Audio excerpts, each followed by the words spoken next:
हाय बच्चों, welcome back to JEE essentials, your number 1 JEE revision checklist. This is video number 9 और आज हम यहाँ पे बाइनोमियल थ्योरम का डिस्कशन करेंगे, जहां पे फोकस करना होगा हमें रैशनल या फिर इंटीग्रल टर्म्स के कैलकुलेशन पे। इसका शॉर्टकट आपके लिए बहुत ज्यादा इंपॉर्टेंट होगा, क्योंकि हम एग्जाम में एक एक दो मिनट भी अगर बचाते हैं तो उससे यहाँ पर काफी फर्क पड़ता है, हमारा कॉन्फिडेंस लेवल भी काफी बूस्ट होता है। और आज हम यहाँ पे कॉन्सेप्ट के साथ साथ बच्चों कई सारे क्वेश्चन तो करेंगे, साथ में आपको जेई 1 के एप्लीकेशन के ऊपर में कई सारे और प्रैक्टिस के लिए प्रॉब्लम्स दूंगा, एंड ये हम कंटिन्यू करेंगे for 40 videos. This is just the video number 9। So stay dedicated, stay regular and you will definitely feel the benefit. आपको मैथमेटिक्स में धीरे धीरे यहां पर इंप्रूवमेंट अपना फील जरूर होगा। बच्चों, आपके लिए यहां पर ये जो वीडियोस मैं कर रहा हूं, इसके अंदर काफी एफर्ट लगते हैं, काफी ज्यादा समय जाता है, पूरी टीम का भी एफर्ट जाता है। अगर आपको वीडियोस पसंद आ रहे हैं तो लाइक जरूर करें, कमेंट करें कि आपको यहां पर क्या सीखने के लिए मिला, कैसा आपको लगा, एंड मेक श्योर कि आप इनको शेयर भी करें अपने दोस्तों के साथ में। ज्यादा से ज्यादा लोगों तक हम यहां पर पहुंचकर अपना यहां पर जो सपोर्ट है जेई के लिए बच्चों तक पहुंचाना चाहते हैं। And with that let us begin our today's discussion. हम यहां पे डायरेक्टली अब शॉर्टकट क्या है उसके बारे में बात करेंगे, एंड इसको कैसे अप्लाई करते हैं वो सीखने की कोशिश करेंगे। आपके उसमें यहां पे सवाल कुछ इस तरह से आता है कि यार कुछ एक आपके उसमें बाइनोमियल एक्सप्रेशन गिवन होता है और पूछा जाता है कि इसको जब मैं यहां पे ओपन करूंगा तो इसके अंदर कितने इंटीग्रल टर्म्स आपके बनने चाहिए, राइट। तो यहां पर हम इसको आइडियली तो अगर सॉल्व करना चाहें, थ्योरेटिकल अप्रोच अगर देखें तो इसके अंदर हमें जनरल टर्म लिखकर पावर्स को एनालाइज करना होता है कि यार मेरे पास में अगर ए और बी कोई दो इंटीजर्स हैं तो जब तक उनकी पावर में मेरे पास में इंटीग्रल वैल्यूज आएंगी। अभी आप यहां पे देख पा रहे हैं कि ए की पावर में एक फ्रैक्शन है, बी की पावर में एक फ्रैक्शन है। जब तक फ्रैक्शनल पावर्स हैं तब तक आपको क्या मिलेगा, एक इररेशनल टर्म मिलेगा। लेकिन जैसे ये इंटीग्रल पावर्स हो जाएंगी तो आपके पास में इंटीग्रल टर्म्स ओवरऑल बेसिकली बन जाएंगी, राइट। तो इस चीज को हम यहां पे सिंप्लीफाई डाउन कर सकते हैं एक शॉर्टकट के फॉर्मेट में, जहां पे हमें बस इतना ही करना होता है। हमें यहां पे कोई जनरल टर्म वगैरह लिखने की जरूरत नहीं पड़ती है। That is the beauty of it. आप बस यहां पर क्या देखें कि यार पी और क्यू का एलसीएम कितना हो रहा है, उस एलसीएम से n को डिवाइड करते हैं। n क्या है आपका यहां पर ओवरऑल पावर। इसका जो ग्रेटेस्ट इंटीजर फंक्शन है या तो वही आपका आंसर होता है, या फिर एडिशनली +1 करने के बाद जो वैल्यू आती है वो आपका आंसर बनता है। तो अब यहां पे +1 करना है या नहीं करना है ये किस पे डिपेंड करेगा। अगर आपके पास में जो p और q है उसके मल्टीपल आपको करने पे अगर n मिलता है देन आपको यहां पे +1 करना है। और n जो है अगर वो p और q में से किसी का भी मल्टीपल नहीं है तो +1 नहीं करना है, ठीक है ना। दैट्स हाउ वी डिसाइड कि हमें +1 करना है कि नहीं करना है, राइट। साथ ही साथ यहां पे लेकिन कुछ कंडीशंस जो हमें यहां पे पता होना चाहिए, क्या है कि यार यहां पे जो a और b आपको यहां पे एक्सप्रेशन में दिखाए गए हैं ये आपके को प्राइम इंटीजर्स होना चाहिए। और अगर आपके यहां पे एक्सप्रेशन सिंपलेस्ट फॉर्मेट में अगर गिवन नहीं है तो उसको पहले सिंप्लीफाई करना है और फिर यहां पे कैलकुलेशन आगे प्रोसीड करनी है। तो हम यहां पे जो भी कंडीशंस है, जो भी यहां पे हमें डिसाइड करना होता है +1 करना है नहीं करना है, ये सारी बातें क्वेश्चंस के थ्रू अब यहां पे सीखने की कोशिश करेंगे। Alright, so the first question is this, and अगर आप यहां पे बुक के अंदर इसका सॉल्यूशन देखेंगे, ये आपका पीवाईक्यू है, तो आपको कुछ इतना बड़ा सा यहां पर सॉल्यूशन मिलेगा। आंसर ऑब्वियसली यहां पर आपको दिखाई दे रहा है। Answer is not important, we just want to see यार शॉर्टकट अप्लाई करके हम यहां पे कितनी सारी हमारी मेहनत बचा सकते हैं। आगे की क्वेश्चंस में आप यहां पे खुद से आंसर निकालने की भी कोशिश कर सकते हैं। ऑलराइट, यहां देखो कि हमारा जो शॉर्टकट है वो क्या कहता है, वो कुछ इसी तरह के एक्सप्रेशन के लिए हमने लिखा हुआ है, राइट। a की पावर 1/p प्लस q की b की पावर 1/q होल पावर में n। तो यहां पर हमने बोला क्या है कि अब p और q का बस एलसीएम देख लो कितना है। तो यहां पे मैं एलसीएम किन दो नंबर्स का देखूंगा, जो डिनोमिनेटर में दी गए मेरे नंबर्स हैं उनका एलसीएम देखूंगा। 2 और 4 का एलसीएम मेरा 4 ही आता है। मुझे क्या करना है, जो n है उसको पकड़ना है, 680 पकड़ लिया और उसको डिवाइड करना है 4 से। डिसाइड ये करना है जीआईएफ लेने के बाद में कि मुझे +1 करना होगा या नहीं। तो यहां पर आप देख सकते हो कि सबसे इजी है, आप दोनों में से किसी भी एक का मल्टीपल है क्या 680 ये देखना चाहोगे तो हाँ ऑब्वियसली 680 इवन है तो 2 का मल्टीपल तो है ही है, राइट। मतलब यहां पर आपको +1 करना होगा एंड में, and that is how you will get your answer. आप बस यहां पे इसका जीआईएफ निकालने के लिए इसको डिवाइड करो तो कितना हो जाएगा, यहां पे 1 टाइम जाएगा, फिर आपके यहां पे 7 टाइम जाएगा, 0 टाइम जाएगा, +1 कर लो, and that's what gives us our answer 171। इतना कुछ भी यहां पर एग्जाम में लिखने की जरूरत नहीं है, just take the LCM of the denominators, divide the n with that LCM, take GIF, फिर +1 करना है कि नहीं करना है वो डिसाइड करो एंड गेट योर आंसर। कैसा लगा? अगर अच्छा लगा तो यहाँ पे लाइक जरूर रहे। हम यहाँ पर इस तरह के और क्वेश्चन अभी इस पर्टिकुलर वीडियो में सॉल्व करके देखने वाले हैं। अगला यहाँ पर क्वेश्चन इसको सॉल्व करते हैं। ये आपका फिर से 24 का सवाल है। आपको यहाँ पर फिर से फॉर्मेट वैसा ही नजर आ रहा है एंड इस बार आपको इंटीग्रल टर्म्स काउंट करके बताने हैं। तो आपके पास में यहाँ पे एलसीएम किसका जाएगा, एलसीएम आपका 2 and 6 का जाएगा, है ना। यहाँ पे 2 लिखा है, यहाँ पे 6 लिखा है, तो इसका एलसीएम कितना आ जाएगा, 6 के ही बराबर आ जाएगा। तो आपको यहां पर अब क्या करना होगा, आप पकड़ लो यहां पर n, उसको डिवाइड कर लो 6 से और अब यहां पर देखो कि क्या मुझे +1 करना है कि नहीं करना है, करना है। दोनों में से किसी भी एक का मल्टीपल अगर आपको यहां पे दिखाई दे रहा है n, तो यहां पे आपको +1 करना है। तो यहां पर मुझे 2 का मल्टीपल तो ऑब्वियसली दिखाई दे रहा है, 6 का मल्टीपल नहीं है, दैट्स ओके, लेकिन दोनों में से किसी भी एक का अगर मल्टीपल है तो आपको यहां पे +1 करना होता है, right. What will be the answer in this case?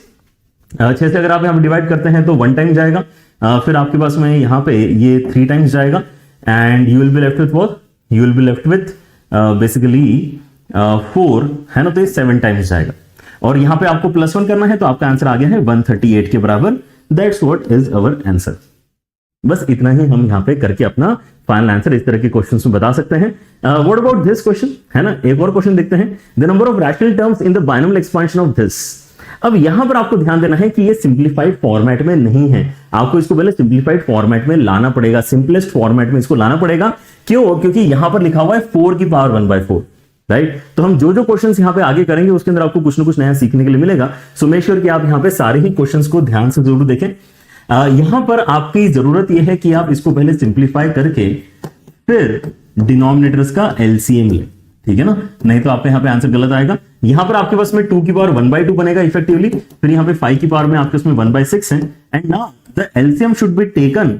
This is the simplest format, क्योंकि यहां पर आपके इसमें प्राइम नंबर्स यहां पे नीचे आ चुके हैं, जबकि यहां पर आपके इसमें एक परफेक्ट स्क्वायर था, तो यहां पर हमने पावर में उसको भेज के पहले सिंप्लीफाई किया है। ऑलराइट, एलसीएम मुझे किस चीज का लेना चाहिए? एलसीएम मेरे पास में यहां पे बेसिकली 2 and 6 का बनना चाहिए, विच इज अगेन 6। अगर मैं इसको 6 से डिवाइड करता हूं किसको, n को, तो कितना आएगा? 20 आएगा। लेकिन मुझे +1 करना है कि नहीं? बिल्कुल करना है ना। आप दोनों का ही बेसिकली मल्टीपल है ना, दोनों में से किसी एक का भी होता तो भी चलता, लेकिन यहां पर जो है दोनों का ही मल्टीपल है, +1 हम यहां पे करना चाहेंगे। तो आपके यहां पे आंसर कितना आ जाएगा? 21 के बराबर आपका आंसर आ जाएगा। इतना इजी होता है इस तरह के क्वेश्चंस में आंसर बताना, तो इसको प्रैक्टिस डेफिनेटली करें। अगला सवाल जो है आपका, इसको ध्यान से देखें। अब यहां पर इन्होंने बोला है if n is the number of rational terms in the expansion of this, है ना। इसके पहले हमने क्या किया था? इंटीग्रल या फिर रैशनल टर्म्स की बात करी थी, अभी इरैशनल टर्म्स की बात कर रहे हैं। इंटीग्रल और रैशनल टर्म्स में यहां पे कैलकुलेशन में कोई फर्क नहीं है, क्योंकि आप यहां पे नोटिस करो कि यार आपका रैशनल टर्म बेसिकली जो बनेगा वो फ्रैक्शनल क्वांटिटी को इंडिकेट करता है, ठीक है ना। जबकि आपके बेस में अगर यहां पे इंटीजर्स लिखे हैं तो फ्रैक्शन तो बनने का यहां पे सवाल ही नहीं पैदा होता। जो भी यहां पे इंटीग्रल टर्म्स बनेंगे वो रैशनल है, जो रैशनल बनेंगे वो इंटीग्रल है, ठीक है ना। इसलिए यहां पर हमें रैशनल और इंटीग्रल टर्म में सेम कॉन्सेप्ट से ही हमारा आंसर निकालना होता है, ऑलराइट। लेकिन अब इरैशनल टर्म कैसे निकालेंगे? That is also pretty easy. हम पहले क्या करते हैं? रैशनल टर्म्स ही कैलकुलेट कर लेते हैं और टोटल नंबर ऑफ टर्म्स में से उनको सब्ट्रैक्ट कर लेंगे। That should be our idea. तो हम यहां पे रैशनल का कैलकुलेशन पहले कर रहे हैं। रैशनल टर्म्स हमारे कितने बनेंगे उसके लिए फिर से प्रोसेस क्या है? 3 की पावर 1/4 है, 5 की पावर 1/8 है, तो मैं यहां पे एलसीएम किसका लूंगा? 4 और 8 का एलसीएम लूंगा, जो 8 के बराबर आ जाएगा। n को पकड़ते हैं, मतलब 60, उसको 8 से डिवाइड करते हैं, एंड फिर यहां पे +1 करना है कि नहीं करना है? करना है। दोनों में से किसी भी एक से डिविजिबल होता है तो +1 कर लिया करो। तो यहां पे 4 से डिविजिबल है ना, यहां पर आपका 60 जो है 4 से डिवाइड किया जा सकता है। तो यहां पर आपका इसमें कितना बनेगा? यहां पर आपका इसमें 7 बनेगा, +1 हो जाएगा, मतलब यहां पे 8 आपके पास में रैशनल टर्म्स आ रहे हैं। आपके इसमें 8 रैशनल टर्म्स आ रहे हैं, ऑलराइट। अगर आपके इसमें 8 रैशनल टर्म्स आ रहे हैं तो इरैशनल टर्म्स कितने हो जाएंगे? इरैशनल टर्म्स आपके हो जाएंगे टोटल माइनस रैशनल, है ना, टोटल माइनस रैशनल। अब टोटल टर्म्स निकालने में गलती मत करना। अगर यहां पे आपके पावर में 60 दिया है तो टोटल टर्म्स एक्चुअली आपके 61 के बराबर होने चाहिए।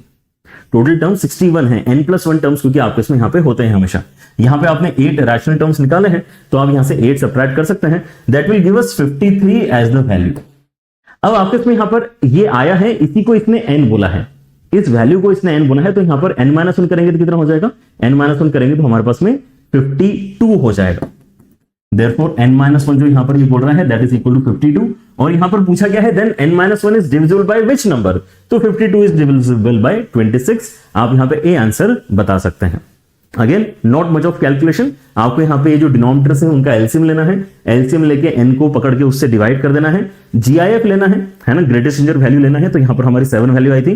+1 करना है कि नहीं करना है वो डिसाइड करता है कि भाई दोनों में से कोई भी एक वैल्यू का मल्टीपल है क्या n, अगर है तो +1 करना है, alright. Let us try one more question. Find the number of irrational terms, again the same concept, find the number of irrational terms. तो फिर से यहां पे पहले क्या करेंगे? पहले हम रैशनल टर्म्स का ही कैलकुलेशन करेंगे। रैशनल टर्म्स के कैलकुलेशन में मुझे क्या करना है? सबसे पहले एलसीएम लेना है। किस चीज का एलसीएम लेना है? 8 and 6 का एलसीएम लेना है। इसको अगर आप यहां पे लिखना चाहें तो एक बार लिख भी सकते हैं। ये 5 की पावर 1/8 प्लस 2 की पावर 1/6 की पावर में 100 लिखा हुआ है ना। सिंपलेस्ट फॉर्मेट है, इसको और फर्दर सिंप्लीफाई नहीं कर पाएंगे। तो यहाँ पे 8 और 6 आपकी वैल्यूज आए हैं और इसका एलसीएम कितना होता है 24 के बराबर होता है। ऑलराइट, सो आपके इसमें यहाँ पे अब जो वैल्यू निकल कर आएगी नंबर ऑफ रैशनल टर्म्स की, उसके लिए क्या करना है 100 पकड़ो, 24 से डिवाइड करो, जो भी जीआईएफ का वैल्यू आ रहा है उसके अंदर +1 करना है, नहीं करना है, इस बार नहीं करना है ना, क्योंकि ना ही 8 के मल्टीपल में 100 आता है, ना ही 6 के मल्टीपल में 100 आता है। तो यहां पर आपको इस बार +1 नहीं करना है। इससे जो जीआईएफ का वैल्यू आएगा वही आपका फाइनल आंसर बनता है, विच इज इक्वल टू 4। तो यहां पे रैशनल टर्म्स आपके केवल 4 हैं, तो आपके यहां पे इररैशनल टर्म्स कितने हो जाएंगे, इररैशनल टर्म्स आपके कितने हो जाएंगे, ये हो जाएंगे number of terms which is 101, जो भी n का वैल्यू उससे एक ज्यादा, -4, और ये कितना होता है 97 के बराबर होता है। सिंपल है। चलिए यहां पर देखते हैं नेक्स्ट सवाल हमें यहां पर क्या पूछ रहा है, number of integral terms in the expansion of this is exactly 33, then the least value of n is what. ये काफी इंटरेस्टिंग सवाल है। हमने अभी तक जो यहां पर आइडियाज इस्तेमाल किए हैं वैसा ही कुछ करेंगे, लेकिन इसमें पूछा कुछ और है। यहां पर इन्होंने दे दिया है कि आपके इंटीग्रल टर्म्स अगर 33 है तो कम से कम आपको n का वैल्यू क्या रखना पड़ेगा, राइट। तो हम अगर यहां पे नंबर ऑफ इंटीग्रल टर्म्स निकालना चाह रहे होते हैं तो हम यहां पर क्या प्रोसेस अपनाते हैं, उसी प्रोसेस को हम यहां पे इस्तेमाल करेंगे। इक्वेशन तो वहीं से बनेगी, फिर हम यहां पे n के ऊपर कमेंट करने की कोशिश करेंगे। ऑलराइट, तो आपके यहां पर जो आपको वैल्यू नजर आते हैं वो क्या है 2 और 8 है, तो एलसीएम किसका जाएगा 2 और 8 का एलसीएम जाएगा विच इज इक्वल टू 8। तो हम यहां पे अगर नंबर ऑफ रैशनल टर्म्स निकालना चाहते हैं तो कैसे निकालेंगे, n को 8 से डिवाइड करेंगे, n को 8 से डिवाइड करने के बाद में या तो +1 करेंगे या तो +1 नहीं करेंगे, लेकिन जो भी है उसके बाद में हमें यहां पे 33 मिल रहा है। और मुझे अब यहां पर ये डिसाइड करना है कि मैंने +1 वाला कॉन्सेप्ट यूज करना चाहिए कि नहीं करना चाहिए। सो आई थिंक कि हमने यहां पे +1 वाला कॉन्सेप्ट इस्तेमाल करना चाहिए। क्यों करना चाहिए, क्योंकि आपको लीस्ट वैल्यू ऑफ n बतानी है। तो अगर आप यहां पे +1 करते हो तो ये और छोटा हो जाएगा, तो n की वैल्यू और छोटी आपकी बनेगी। अदरवाइज आप यहां पे जीआईएफ ऑफ n/8 किससे इक्वेट करते 33 से, +1 वाला आप यहां पे कॉन्सेप्ट इस्तेमाल कर रहे हैं तो आपको यहां पर इसका मतलब 32 से अब इसको इक्वेट करना होगा, which makes it a lower value, right. तो यहां पे हमने +1 इस रीजन से सिलेक्ट कर लिया है and now this is what we want. तो आप यहां पे सोच के देखो कि आपके उसमें n/8 का जीआईएफ करके अगर 32 आ रहा है तो कम से कम आपको n का वैल्यू कितना लेना पड़ेगा। तो आपका n का वैल्यू क्या होना चाहिए, ताकि अगर आप उसको 2 की पावर 3 से डिवाइड करो तो आपको 2 की पावर 5 मिले। कम से कम आपको यहां पर 2 की पावर 8 लेना पड़ेगा। 2 की power 8 is the smallest possible value, जिसको लेके आप ये इक्वेशन ट्रू है ऐसा बना सकते हो, and that actually gives us 256, मतलब सी आपका यहां पे करेक्ट आंसर हो जाएगा। ठीक है, alright. So these are the kind of questions जो आपको यहां पे पूछे जा सकते हैं, जहां पर आपका शॉर्टकट एप्लीकेबल है। बट देन कुछ सवाल आपके ऐसे बनते हैं जिसके अंदर या तो शॉर्टकट की कंडीशन आपकी मीट नहीं हो रही होती है, या फिर आपको सम ऑफ रैशनल टर्म्स पूछ लिया जाता है। जब तक काउंटिंग की बात चल रही है तब तक तो आप यहां पे शॉर्टकट अभी तक जो हमने प्रैक्टिस किया है वो अप्लाई करो, आंसर निकालो, हर बार आपका आंसर मैच करेगा। लेकिन अगर आपसे सम पूछ लिया गया है तो आपको एग्जैक्टली पता होना चाहिए कि कौन से पोजीशन पे कितने टर्म्स आपके रैशनल आ रहे हैं, दैट इज ओके, लेकिन कौन से पोजीशन वाले टर्म्स आपके रैशनल आ रहे हैं वो पता करना भी जरूरी हो जाता है। तो हम यहां पे फिर जनरल टर्म की मदद से अपने सवाल को सॉल्व करते हैं, एंड अगर कोई कंडीशन आपकी यहां पे मिसमैच हो रही होती है शॉर्टकट अप्लाई करने वाली, तो भी हम यहां पे जनरल टर्म की मदद से ही अपना आंसर निकालने की कोशिश करते हैं। ऑलराइट, तो इनके ऊपर भी हम यहां पे थोड़ा सा डिस्कशन करेंगे, ध्यान से सुनना। जैसे कि ये सवाल है आपका, और यहां पर आप देख सकते हैं कि आपकी जो कंडीशंस हैं वो मीट नहीं हो रही हैं। हमने क्या बोला है यहां पर कि आपके पास में जो ए और बी होते हैं वो कैसा होना चाहिए, को प्राइम होना चाहिए, जबकि यहां पे 4 और 6 आपके को प्राइम नंबर्स नहीं है, राइट। तो यहां पे कहीं ना कहीं दिक्कत है, आप यहां पे इसको डायरेक्टली सॉल्व नहीं कर पाएंगे, तो इसका जनरल टर्म लिख के हम इसको सॉल्व करना चाहेंगे, the number of rational terms in the expansion of this is what. लेकिन तब भी आप यहां पे थोड़ा दिमाग लगा सकते हैं, rather than directly writing the general term for this expression, आप पहले इसको थोड़ा सिंप्लीफाई भी कर सकते हो, ठीक है ना। जैसे अगर मैं यहां पे इसका एलसीएम लेता हूं तो ये 4 की पावर 1/3 है, फिर यहां पे 6 की पावर 1/4 है, एंड देन +1 होके नीचे आपके इसमें कितना आ जाएगा 6 की पावर 1/4, और ओवरऑल पावर में आपके यहां पे 20 है। 4 की पावर में 1/3 है, जिसको मैं 2 की पावर है ना अलग से अगर लिखना चाहूं तो लिख सकता हूं। अगर आप इसको बेस में अगर प्राइम नंबर क्रिएट करना चाहे तो कर सकते हैं, मेरा कहने का मतलब ये है 2 की पावर 2/3 लिख सकते हो, इसको 2 की पावर 1/4 लिख सकते हो, इसको 3 की पावर 1/4 लिख सकते हो, ठीक है ना। तो हमने यहां पर क्या है सबके टुकड़े जितने हो सकते थे कर लिए, और नीचे आप यहां पर सोचो कि क्या होगा। नीचे अल्टीमेटली आपके इसमें 6 की पावर 5 आने वाला है ना, 6 की पावर 1/4 की पावर 20, मतलब क्या हो जाएगा 20। अगर मैंने यहां पे पावर न्यूमरेटर में अलग कर ली तो नीचे आपके इसमें पावर सिंप्लीफाई करके 6 raised to 5 बनेगा। अब मुझे बताओ कि जहां पर भी न्यूमरेटर में रैशनल वैल्यू बन रही होगी उसको 6 की पावर 5 से डिवाइड करके रैशनल ही बनेगा, जहां पे न्यूमरेटर में इरैशनल बन रही होगी उसको 6 की पावर 5 से डिवाइड करके इरैशनल ही बनेगा। तो मैं तो यहां पे अल्टीमेटली काउंट ही चाहता हूं, राइट? मैं अगर काउंट ही चाहता हूं तो मैं अब यहां पे ऊपर वाले को एनालाइज कर लूंगा तो भी काम हो जाना चाहिए। अब सोचो कि आपके उसमें यहां पे क्योंकि n का वैल्यू 20 है तो आप r का वैल्यू 0 1 2 3 ऐसा करते करते कहां तक लेके जाओगे? 20 तक लेके जाओगे। तो जब भी इसके पास में, जब भी इस वैल्यू के पास में या तो पावर में 0 आ रहा होगा या फिर 12 आ रहा होगा, उन लोकेशंस पे ही आपको केवल और केवल इंटीग्रल वैल्यूज मिल पाएंगी। ये कैसे सोचा? हमारे पास में यहां पे फ्रैक्शनल पावर है जिसमें डिनोमिनेटर में 3 है और बाकी दोनों में डिनोमिनेटर में 4 है, तो 12 is the LCM of 3 and 4 है ना। तो यहां पे 12 इज द वैल्यू जो इस्तेमाल करने पे, मतलब इस नंबर के पावर में जब 12 आएगा तो ये एंटिटी भी आपका इंटीजर बनेगा, ये एंटिटी भी इंटीजर बनेगा, ये इंटीजर बनेगा, तो तीनों को मल्टीप्लाई करके आपको अल्टीमेटली इंटीजर मिल जाएगा। सो 12 is definitely something which you would want at this particular location, या फिर इस लोकेशन पे 0 आ जाएगा पावर में तो भी आपका काम होने वाला है, right? So that way if you think आपको यहां पर जो है 2 टर्म्स मिलनी चाहिए। ये हम ओरली ही निकाल पाए हैं, लेकिन अगर आप यहां पे इसको दिखाना ही चाहे तो आप यहां पर ऐसा काम कर सकते हैं 20CR, ये जो पहले लिखा हुआ है 2 की पावर 2/3 इंटू 2 की पावर 1/4 इंटू 3 की पावर 1/4, उसकी पावर में 20 माइनस r एंड देन 1 की पावर में r, और ये सभी कुछ जो है 6 की पावर 5 से डिवाइडेड है, राइट? तो मैं चाह रहा हूं कि यहां पर मेरे पास में कोई सा भी टर्म फ्रैक्शनल पावर के साथ में ना बचे, तो मैं r की वैल्यू, इसका मतलब क्या क्या लेना चाहूंगा? r की वैल्यू 8 या फिर r की वैल्यू 20 लेना चाहूंगा। 8 क्यों लेना चाहूंगा? क्योंकि अगर मैं 8 लेता हूं तो 20 माइनस 8 करके 12 बनता है, और 12 यहां पर जो है 3 और 4 का एलसीएम है, तो यहां पर मेरा काम हो जाएगा। और 20 लेने से क्या होगा? 20 माइनस 20 बन के यहां पर 0 हो जाएगा। तो that way also I can manage कि यहां पर मुझे इंटीजर मिल जाए, राइट? तो आपका यहां पर आंसर क्या है? Therefore 2 terms, therefore 2 rational terms आपके पास में आए हैं। Don't try to apply the formula और anything whenever the format is not matching, है ना। तब यहां पर अपना खुद का दिमाग लगाओ, जनरल टर्म लिखो और फिर यहां पे एनालिसिस करना स्टार्ट करो। Another place where we need to apply NCR का कॉन्सेप्ट, जनरल टर्म का concept is this, and this is also your recent question, जहां पर आपको सम पूछा जाता है। अगर आपको सम ऑफ रैशनल टर्म्स पूछे तो आपको पता होना चाहिए कि एग्जैक्टली कौन से लोकेशंस हैं। जब लोकेशंस पता होंगे तभी यहां पर मैं अपनी वैल्यूज कैलकुलेट कर पाऊंगा, राइट? अगर आप चाहो तो वैसे इस क्वेश्चन के अंदर नंबर ऑफ टर्म्स वैसे निकाल के रख सकते हो। नंबर ऑफ टर्म्स अगर आपको निकालना है तो यहाँ पर ये 5 है, ये 3 है, दोनों का एलसीएम 15 है। 15 को 15 से डिवाइड करेंगे तो 1 आएगा, लेकिन फिर यहाँ पे +1 भी करना है, मतलब 2 आएगा। तो इस क्वेश्चन में 2 ही रैशनल टर्म्स बनने वाले हैं, इस क्वेश्चन में 2 ही रैशनल टर्म्स बनने वाले हैं। ये तो आपको ओरली ही पता चल गया, लेकिन उन दोनों को कैलकुलेट करके आपको भी सम भी बताना है। दैट्स वाई हमें इसका जनरल टर्म लिख लेना चाहिए। तो कितना हो जाएगा? 15CR 2 की पावर 1/5 की power 15 minus r and then 5 की पावर 1/3 की पावर r, ऑलराइट? सो 15CR 2 की पावर में यहां पे अगर मैं सिंप्लीफाई करता हूं तो 3 माइनस r/5, ये 2 की पावर में गया है, एंड 3 की पावर में r/3। मतलब मेरे पास में r का ऐसा वैल्यू होना चाहिए कि यहां पर भी पावर में इंटीजर बने और यहां पर भी पावर में इंटीजर बने, right? And the discussion that we are doing is the same discussion जो यहां पर सबसे पहला सॉल्यूशन जो मैंने आपको अवॉइड करने के लिए बोला था, उसमें टेक्स्ट बुक यूजुअली करते हैं, ठीक है ना। तो अगर आप यहां पे शॉर्टकट नहीं यूज करना चाह रहे देन हर सवाल में आप ये अप्रोच इस्तेमाल करके आंसर बता सकते हो, जहां पर r आप एक्चुअली कैलकुलेट करोगे। लेकिन एक्चुअल r की वैल्यू तक पहुंचना तभी तक जरूरी है जब तक मुझे यहां पे सम जैसा कोई वैल्यू पूछा है। अगर मुझे केवल काउंट ही बताना है तो शॉर्टकट अप्लाई करो, आंसर निकालो, बेस्ट यहां पर आपका तरीका है, ठीक है ना। मैं यहां पर बेसिकली नोटिस करता हूं कि मुझे अगर इंटीजर क्रिएट करना है तो r 5 का मल्टीपल होना चाहिए ताकि ये आपका फ्रैक्शन ना बचे, और यहां पे देखूंगा तो बोलूंगा कि r आपका 3 का मल्टीपल होना चाहिए।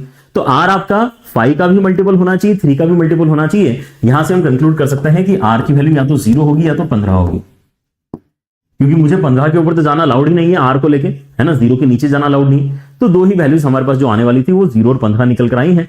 आप यहां पे सब्स्टिट्यूट करो और यहां पे दोनों को ऐड करो, ठीक है ना। तो अगर मैं यहां पे r इक्वल टू 0 इस्तेमाल करूंगा तो 15C 0 2 की पावर में 3 एंड 3 की पावर में 0 एंड देन प्लस 15C 15 2 की पावर में 0 एंड 3 की पावर में 5। ये आपका बेसिकली वैल्यू क्रिएट होता है ना। 3 की पावर में नहीं, सॉरी 5 की पावर में, है ना। Just let me change this, 5 की पावर में, यस। यहां पे जो है क्वेश्चन में 5 दिया है तो 5 इस्तेमाल कर लेते हैं। ऑलराइट, तो हमारे पास में बचेगा क्या, हमारे पास में यहाँ पर बेसिकली 8 बचेगा और यहां से हमारे पास में 5 की पावर 5 बचेगा। 5 की पावर 5 कितना आता है, 625 इंटू 5 करना पड़ेगा आपको। 625 इंटू 5 मतलब आप यहाँ पे बेसिकली 3000 के आसपास कहीं जा रहे हो, ये वाला आंसर आपका बनना चाहिए। ठीक है, तो अगर आप यहाँ पे जनरल टर्म लिखते हैं तो आपको एक इस तरह का एक्सप्रेशन क्रिएट कर लेना होता है। जनरल टर्म लिखने के बाद में आपको देखना है कि मेरे कौन से आर के वैल्यूज पावर में इंटीजर्स क्रिएट कर रहे हैं। पावर्स में जब जब इंटीजर क्रिएट होगा तो ओवरऑल आपको यहाँ पे रैशनल टर्म मिल जाएगी, है ना। 2 वैल्यूज हमारे निकले हैं, दोनों वैल्यूज हमने सब्स्टिट्यूट किए इस एक्सप्रेशन में, तो हमें वैल्यूज जो मिले उसको ऐड करके फाइनल आंसर भी आ गया है। And I guess that's it. आज के यहाँ पर डिस्कशन काफी इजी था। आई होप आप लोगों ने यहाँ पर इसको अच्छे तरीके से समझ लिया है। आपके साथ में यहाँ पर बच्चों अब मैं कुछ और क्वेश्चंस प्रैक्टिस करने के लिए शेयर करूंगा JEE की एप्लीकेशन के ऊपर, तो आप वहां जाके इसको प्रैक्टिस करें। JEE की एप्लीकेशन पे फ्री कोर्सेस वाले सेक्शन में जाके आप JEE एसेंशियल्स कोर्स में अपने पीडीएफ्स को डाउनलोड कर सकते हैं, वहां से प्रैक्टिस आगे कंटिन्यू करो। इसके पहले जितने भी मैंने वीडियोस किए हैं सभी के साथ में मैंने आपको प्रैक्टिस मटेरियल दिया है। आज भी जो वीडियोस करूंगा उनके साथ में प्रैक्टिस मटेरियल यहाँ पर आपको मिल जाएगा। इस लोकेशन पे आपको और भी फ्री चीजें मिल रही हैं जिनको आप यूज कर सकते हैं अपने पढ़ाई को आगे बढ़ाने के लिए। साथ ही साथ आप यहाँ पे PYQ प्रैक्टिस करने के लिए कंप्यूटर बेस्ड टेस्टिंग मोड में यहाँ पर जो है अपने पेपर्स दे सकते हैं।